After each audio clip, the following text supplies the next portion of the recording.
आप सुन रहे हैं जगत गुरु तत्वदर्शी संत रामपाल जी महाराज द्वारा लिखित पुस्तक ज्ञान गंगा का पेज नंबर 3। एक समय की बात है कि सभी को पता चला कि राजा परीक्षित को 7वें दिन सर्प डसेगा और उसकी मृत्यु होगी। इस बात का पता लगने पर सभी ने सोचा कि 7 दिनों तक राजा परीक्षित को भागवत की कथा सुनाई जाए ताकि इसका यहाँ से मोह हट जाए और प्रभु के चिंतन में लग जाए, क्योंकि मरते समय जिसकी जैसी भावना होती है वह उसी को प्राप्त होता है। सभी ने कहा कि अति उत्तम है, लेकिन अब कथा करे कौन?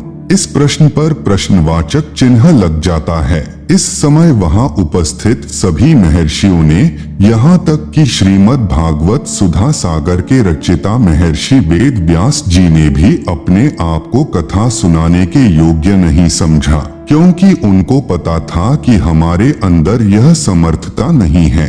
इसलिए क्यों एक जीव के जीवन को नष्ट करके पाप के भागीदार बने। चूंकि 7वें दिन परिणाम आना था, इसलिए 7 दिन तक कथा सुनाने की किसी की हिम्मत नहीं पड़ी। चूंकि सभी को अपनी औकात का पता होता है। स्वर्ग से सुखदेव जी को भागवत की कथा करने के लिए बुलाया गया और तब राजा परीक्षित का मोह यहाँ से हटा और स्वर्ग की प्राप्ति हुई। स्वर्ग में सुख भोगने के पश्चात वापस नरक में और फिर लख 84 में चक्कर काटेगा। ये यहाँ का हार्ड एंड फास्ट रूल है, अर्थात अटल नियम है। यह उपलब्धि भी 3 लोक के पूर्ण गुरु बिना प्राप्त नहीं हो सकती। ठीक इसी प्रकार जब किसी स्थान पर प्रधानमंत्री आ रहा हो तो उनके आने से पहले 2-3 बहुत अच्छे वक्ता, गायक व तबले बैंजो बजाने वाले होते हैं, जो बहुत सुरीली और आकर्षक आवाज से दर्शकों को प्रभावित करते हैं। लेकिन वे जो कह रहे हैं उनमें से एक बात भी करने में सक्षम नहीं है। लेकिन जब प्रधानमंत्री आता है तो वह कम से कम शब्दों में कहता है कि आगरा में इंटरनेशनल कॉलेज बनवा दो, चंडीगढ़ में इंटरनेशनल यूनिवर्सिटी बनवा दो, आदि आदि। सिर्फ इतना कहकर पीएम साहब चले जाते हैं। उनके कहने से अगले दिन ही वह कार्य प्रारंभ हो जाता है, क्योंकि उनके वचन में शक्ति है। और यदि यही बात आप और मेरे जैसा आम व्यक्ति कहे तो हमारी बड़ी मूर्खता होगी, क्योंकि हमारे वचन में इतनी शक्ति नहीं है, जबकि प्रधानमंत्री के लिए ये सब साधारण बात है। इन तथ्यों को प्रमाणित करने के लिए कुछ निम्नलिखित वाणियां अवश्य पढ़ें और गहन विचार करें तथा अति शीघ्र गुरु मंत्र प्राप्त करें। कबीर पंडित और मशालची दोनों सूझे नाही, औरों ने करे चांदना, आप अंधेरे माही। कबीर करनी तज कथनी कथे, अज्ञानी दिन रात कुकर जो भौंकत फिरे, सुनी सुनाई बात। गरीब बीजक की बाता कहें, बीजक नाही हाथ, पृथ्वी डोबन उतरे, कहे कहे मीठी बात।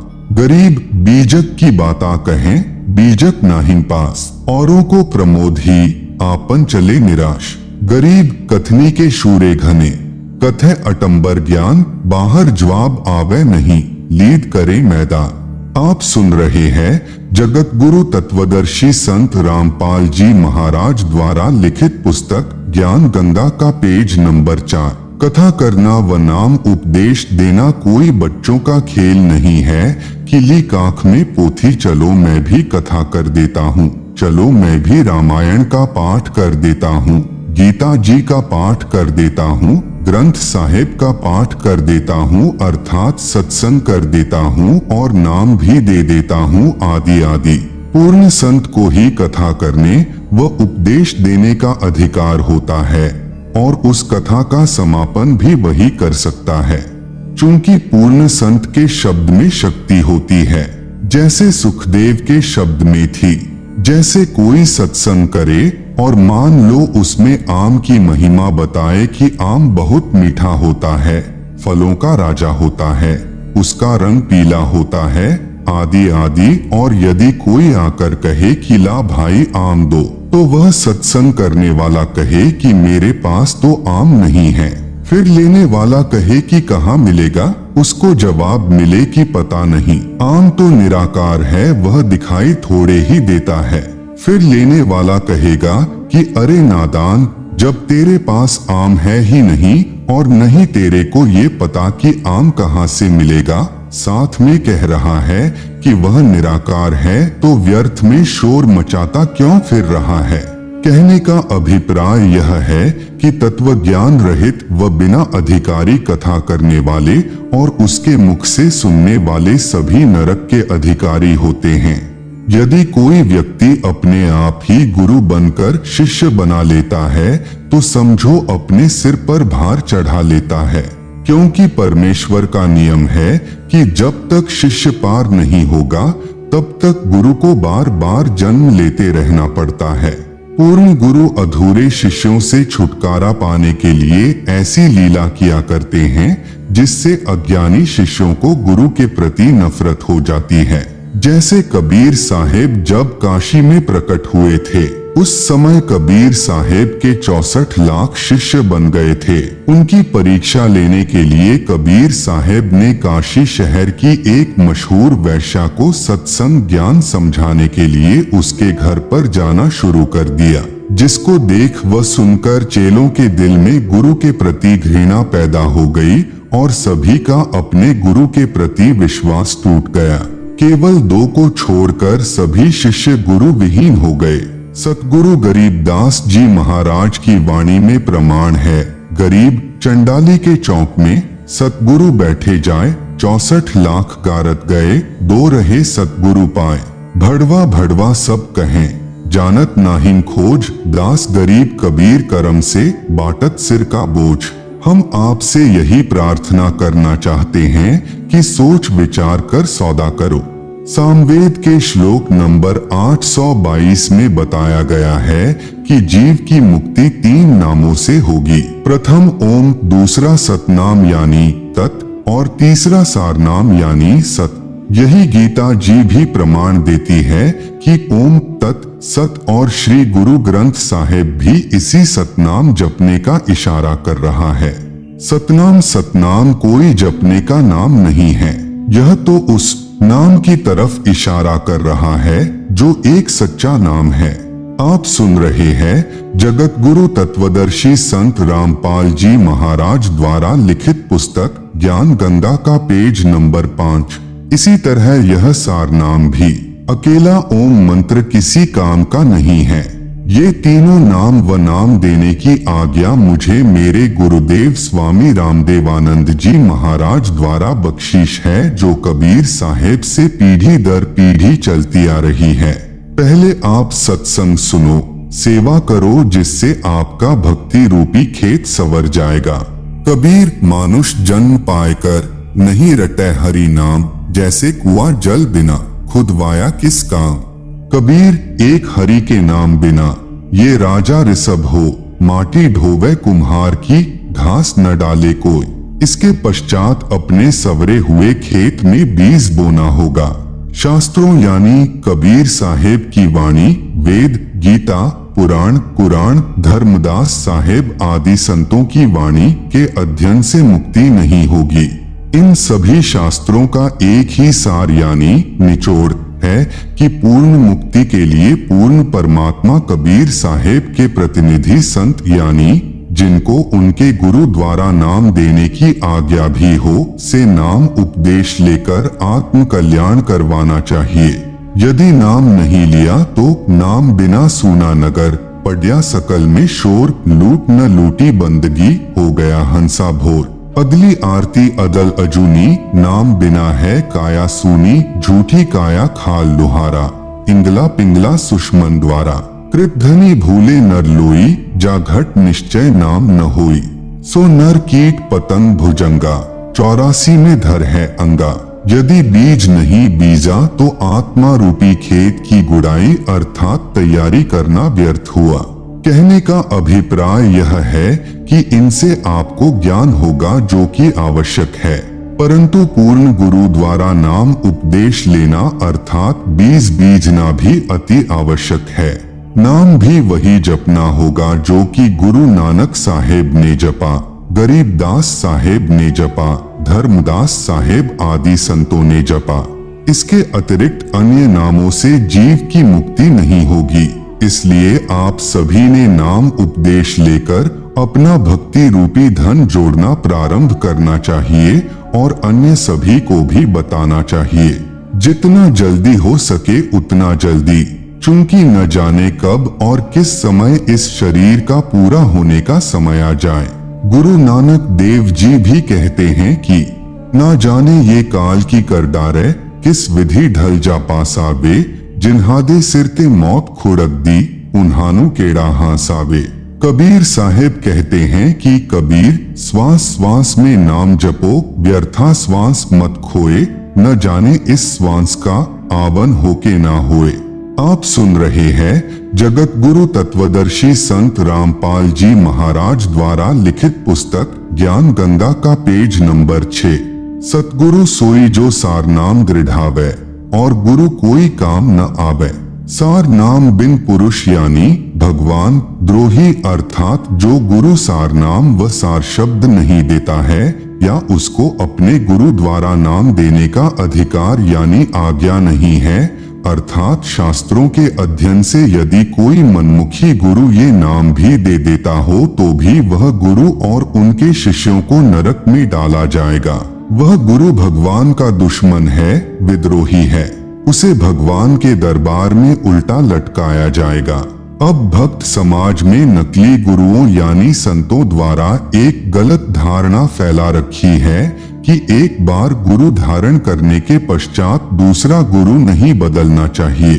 जरा विचार करके देखो कि गुरु हमारे जन्म मृत्यु रूपी रोग को काटने वाला वैद्य होता है। यदि एक वैद्य से हमारा रोग नहीं कटता है तो हम दूसरे अच्छे वैद्य यानी डॉक्टर के पास जाएंगे जिससे हमारा जानलेवा रोग ठीक हो सके। जैसे धर्मदास साहेब के पहले गुरु श्री रूपदास जी थे, लेकिन जब धर्मदास जी को पता लगा कि यह गुरु पूर्ण मुक्ति दाता नहीं है तो तुरंत त्याग कर पूर्ण ब्रह्म परमेश्वर सतपुरुष कबीर साहेब को अपना गुरु बनाया और पूर्ण मोक्ष सत्य लोक में प्राप्त किया। ठीक इसी प्रकार अधूरे गुरु को तुरंत त्याग देना चाहिए। झूठे गुरु के पक्ष को तजत न कीजिए वारी, गुरु व नाम महिमा की वाणी।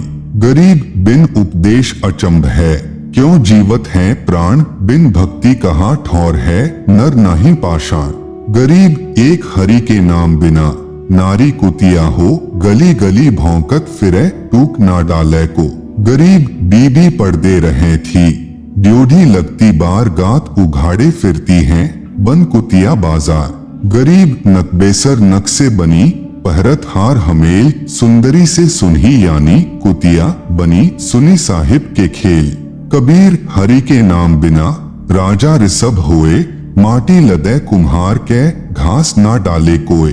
कबीर रामकृष्ण से कौन बड़ा, उन्हों भी गुरु कीन्ह, तीन लोक के वे धनी, गुरु आगे आधी। कबीर गर्भ योगेश्वर गुरु बिना, लागा हरि की सेव, कहे कबीर स्वर्ग से फेर दिया सुख दे। कबीर राजा जनक से नाम ले, किन्हीं हरि की सेव यानी पूजा, कहे कबीर बैकुंठ में उल्ट मिले सुख दे। कबीर सतगुरु के उपदेश का लाया एक विचार, जय सतगुरु मिलते नहीं, जाता नरक द्वार। आप सुन रहे हैं जगत गुरु तत्वदर्शी संत रामपाल जी महाराज द्वारा लिखित पुस्तक ज्ञान गंगा का पेज नंबर 7। कबीर नरक द्वार में दूत सब करते खैंचा तान, उनते कभू ना छुटता, फिर फिरता चारों खान। कबीर चार खानी में भ्रमता, कभू ना लगता पार, सो फेरा सब मिट गया, सतगुरु के उपकार। कबीर सात समुद्र मसी करूं, लेखनी करूं बनराए, धरती का कागज करूं, गुरु गुण लिखा न जाए। कबीर गुरु बड़े गोविंद से, मन में देख विचार, हरि सुमरे सो रह गए, गुरु भजे हुए पार। कबीर गुरु गोविंद दो खड़े, काके लागू पाए, बलिहारी गुरु आपने, जिन गोविंद दिया मिलाए। कबीर हरि के रूठता, गुरु की शरण में जाए, कबीर गुरु जय रूठ जा, हरि नहीं होत सहाय। नाम कौन से राम का जपना है? गीता जी के अध्याय नंबर 15 का श्लोक नंबर 16। द्वौ इमौ पुरुषो लोके क्षरः च अक्षरः एव च क्षरः सर्वाणि भूतानि कूटस्थः अक्षरः उच्यते। अनुवाद: इस संसार में दो प्रकार के भगवान हैं, नाशवान और अविनाशी, और ये संपूर्ण भूत प्राणियों के शरीर तो नाशवान और जीवात्मा अविनाशी कहा जाता है। गीता जी के अध्याय नंबर 15 का श्लोक नंबर 17। उत्तमः पुरुषः तु अन्यः परमात्मा इति उदाहृतः यः लोकत्रयम् आविश्य बिभर्ति अव्ययः ईश्वरः। अनुवाद: उत्तम भगवान तो अन्य ही है जो तीनों लोकों में प्रवेश करके सबका धारण पोषण करता है, एवं अविनाशी परमेश्वर परमात्मा इस प्रकार कहा गया है। कबीर: अक्षर पुरुष एक पेड़ है, निरंजन वाकीदार, त्रिदेवा यानी ब्रह्मा विष्णु शिव शाखा भये, पात भया संसार। कबीर: तीन देव को सब कोई ध्यावे, चौथा देव का मरम न पावे, चौथा छांडी पंचम ध्यावे, कहे कबीर सो हमरे आवे। कबीर: तीन गुणन की भक्ति में भूली परियो संसार, कहे कबीर निज नाम बिन कैसे उतरे पार। कबीर: ओंकार नाम ब्रह्म यानी काल का, यह करता मति जानी, साचा शब्द कबीर का, पर्दा माहिन पहचानी। कबीर: तीन लोक सब राम जपत है, जान मुक्ति को धाम, रामचंद्र वशिष्ठ गुरु किया, तिन कही सुनायो नाम। कबीर: रामकृष्ण अवतार हैं, इनका नाही संसार, जिन साहब संसार किया, सो किन्हू न जन्म्या नारी। कबीर: चार भुजा के भजन में भूली परे सब संत, कबीरा सुमिरै तासु को जाके भुजा अनंत। आप सुन रहे हैं जगत गुरु तत्वदर्शी संत रामपाल जी महाराज द्वारा लिखित पुस्तक ज्ञान गंगा का पेज नंबर 8। कबीर: वाशिष्ठ मुनि से तत्वेता ज्ञानी, शोध कर लग्न धरे, सीता हरण मरण दशरथ को बन बन राम फिरे। कबीर: समुद्र पाटी लंका गए, सीता को भरतार, ताहि अगस्त मुनि पिए गयो, इनमें को करतार। कबीर: गोवर्धन कृष्ण जी उठाया, द्रोणागिरि हनुमंत, शेष नाग सब सृष्टि उठाई, इनमें को भगवंत। गरीब दुर्वासा को पे तहा, समझ न आई नीच, 56 कोटि यादव कटे, मची रुधिर की कीच। कबीर: काटे बंधन विपत्ति में, कठिन किया संग्राम, चीन्हो रे नर प्राणिया, गरुड़ बड़ो की राम। कबीर: कह कबीर चित चेत हूँ, शब्द करो निरुवार, श्री रामचंद्र को करता कहत हैं, भूली परियो संसार। कबीर: जिन राम कृष्ण निरंजन किया, सो तो करता न्यार, अंधा ज्ञान न बूझे, कहे कबीर विचार। कबीर: तीन गुणन यानी ब्रह्मा विष्णु शिव की भक्ति में भूल पड़ियो संसार, कहे कबीर निज नाम बिना कैसे उतरो पार। शब्द संत रामपाल दास जी महाराज द्वारा रचित। युद्ध जीतकर पांडव खुशी हुए अपार, इंद्रप्रस्थ की गद्दी पर युधिष्ठिर की सरकार। एक दिन अर्जुन पूछता, सुन कृष्ण भगवान, एक बार फिर सुना दियो वो निर्मल गीता ज्ञान। घमासान युद्ध के कारण भूल पड़ी है मोहे, ज्यों का त्यों कहना भगवन, तनिक न अंतर होए। ऋषि मुनि और देवता सबको रहे तुम खाए, इनको भी नहीं छोड़ा आपने, रहे तुम्हारा ही गुण गाए।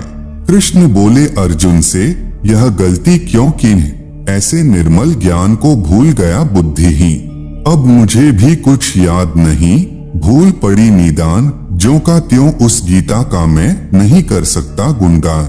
स्वयं श्री कृष्ण को याद नहीं और अर्जुन को धमकावे, बुद्धि काल के हाथ है, चाहे त्रिलोकी नाथ कहलावे।